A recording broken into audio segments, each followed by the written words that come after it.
Udah matiin lampu kamar. Salam Maria. Wah, ngantuk begitu ya. Jam Romo. berapa, Frater? Jam 10 Romo padahal. Jam 10. Tapi begitu selesai doa rosario kok fresh lagi Romo. Oh, itu berarti. Mari kita duduk dan berkumpul di sini, hilangkan duka lara dan beban di hati, mendengarkan renungan yang menginspirasi. Pojok Iman.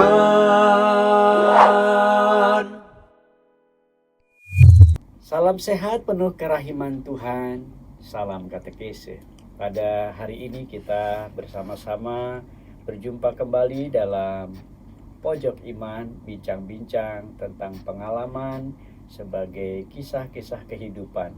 Dan pada kesempatan yang indah ini hadir tamu kita yang luar biasa, ialah Frater Okta. Boleh tahu Frater Okta, apa kabar hari ini? Wah, kabar saya selalu setiap hari penuh sukacita Romo. Sukacita ya. Betul. Amin.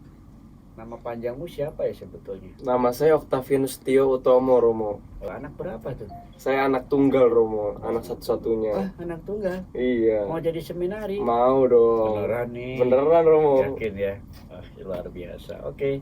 Hari ini kita mau bincang-bincang tentang Maria ya. Oh iya Romo. Frater bisa cerita nggak kenapa sih orang Katolik itu harus berdoa rosario?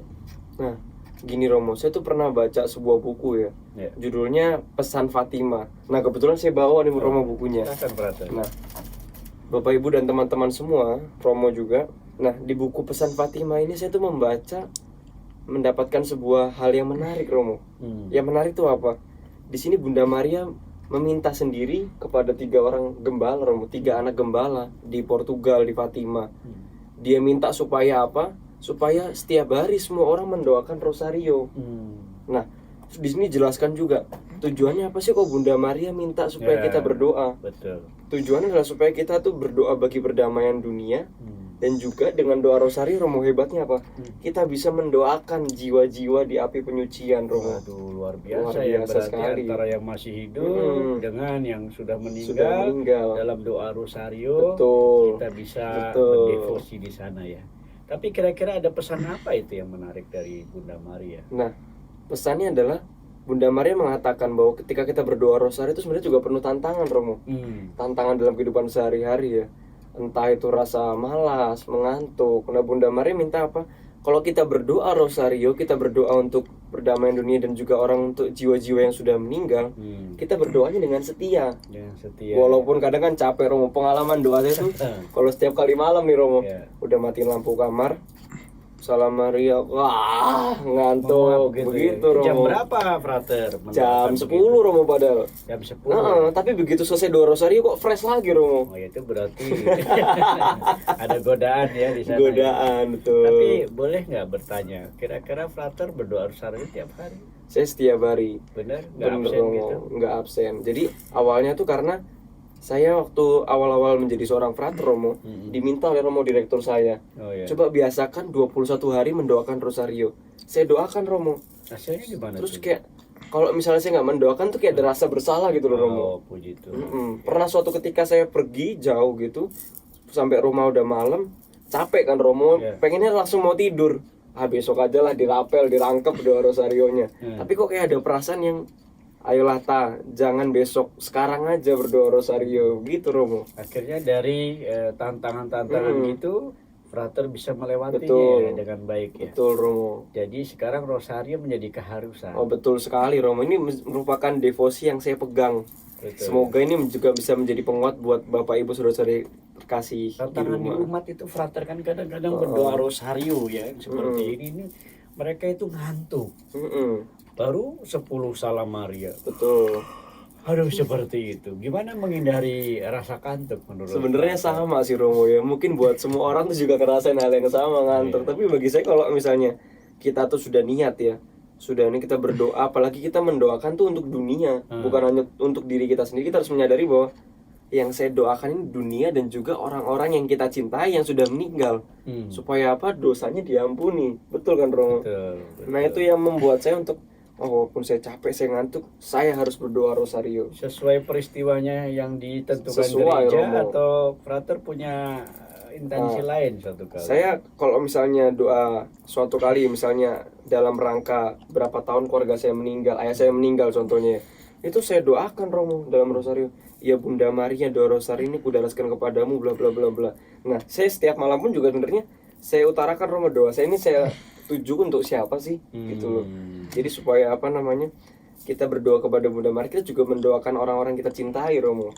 Karena ini kan sebetulnya rosario kita menghormati Ibu Maria ya, sebagai Bunda Gereja, Bunda Allah, penghormatan kita untuk Ibu yang adalah menurut gereja dan pengakuan di Fatima kan menjadi Bunda Rosario. Betul. Makanya kenapa rosario harus Didoakan didoakan setiap ya. hari. Tapi Bunda Maria pengennya tiap hari loh. Ada pengalaman 3 anak kecil itu, ada Francisco, Oh, iya. ada Yasinta, ada Lucia. Kalau menurut frater gimana? Menarik Pernah Romo. baca buku itu? Di buku ini juga sebenarnya dijelaskan ya. Ya. Jadi tentang Francisco, Yasinta, dan Lucia. Nah, ketika Bunda Maria di Portugal itu menampakkan kepada 3 orang itu Romo yang saya baca nih ya. Jadi yang dibiarkan hidup sampai panjang, sampai usia 98 tahun itu Lucia Romo. Dan pada akhirnya dia menjadi suster. Nah, Bunda Maria bukan pilih kasih yang 2 dibuat menderita, kok akhirnya Lucia yang sampai panjang umurnya. Tapi ada tujuannya Romo. Francisco ketika wabah influenza di Eropa dia langsung meninggal Romo. Karena Bunda Maria berjanji bahwa Francisco akan langsung kuhantarkan untuk melihat surga. Menarik kan? Nah terus Yasinta, Itu wabah influenza ya. iya influenza di Eropa Romo. Sama dengan kayak corona zaman kita nggak ini? Mungkin kayak gini ya gambarannya dalam realitanya. Oke. Terus Yasinta, Bunda Maria mengatakan bahwa Yasinta tuh harus 2 kali masuk rumah sakit dulu Romo. Gitu ya. Bukan buat disembuhkan dari influenza, tapi supaya apa, dia merasakan penderitaan sebagai silih untuk dosa-dosa orang-orang di Silih dunia. itu apa itu, Frat? Silih itu kayak semacam apa ya Romo ya? Kurban-kurban Kurban, kecil, betul, ya kan? begitu. Misalnya untuk bertobatnya bapak saya merelakan puasa sepanjang hari betul, gitu ya, iya. atau dan sebagainya. Ya. Oke, kalau ada orang Katolik nggak doa rosario, menurut frater gimana ya? Sebagai orang Katolik kita tuh harus berdoa rosario karena apa? Kita nggak hanya menghormati Yesus tapi juga menghormati bundanya. Seperti Yesus pun aja menghormati bundanya kok. Gitu ya. Betul. Menurut frater maknanya apa dengan doa rosario? Makna doa rosario seperti tadi ya Romo, kita berdoa bukan untuk kita tapi kita berdoa juga untuk dunia dan orang-orang yang telah meninggal. Untuk kepentingan frater kadang-kadang. Oh iya. Misalnya intensi. Iya Romo, saya sampaikan juga. Dan juga saya merasa kalau misalnya pilihan doa apa, maksudnya sesuai dengan rencana Allah atau rencana Bunda Maria itu selalu dikabulkan Romo. Dikabulkan, ya? Doa-doa itu betul. Pasti ya. Betul. Makanya ada orang kadang terkabulnya 3 kali salam Maria, ada devosi salam Maria dan sebagainya. Iya. Baik, luar biasa ya. Boleh nggak frater menyampaikan 1-2 insight gitu? Oh kalau saya sih pakai pantun aja Romo. Oh gimana itu? Jalan-jalan ke Bekasi, ke rumah Mario. Cakep. Bapak Ibu saudara-saudara yang terkasih, jangan lupa doa rosario. Wah luar biasa saudara-saudari. Ini kesaksian frater Okta yang mengungkapkan pengalamannya mengapa perlu berdoa rosario dan doa rosarionya tiap hari.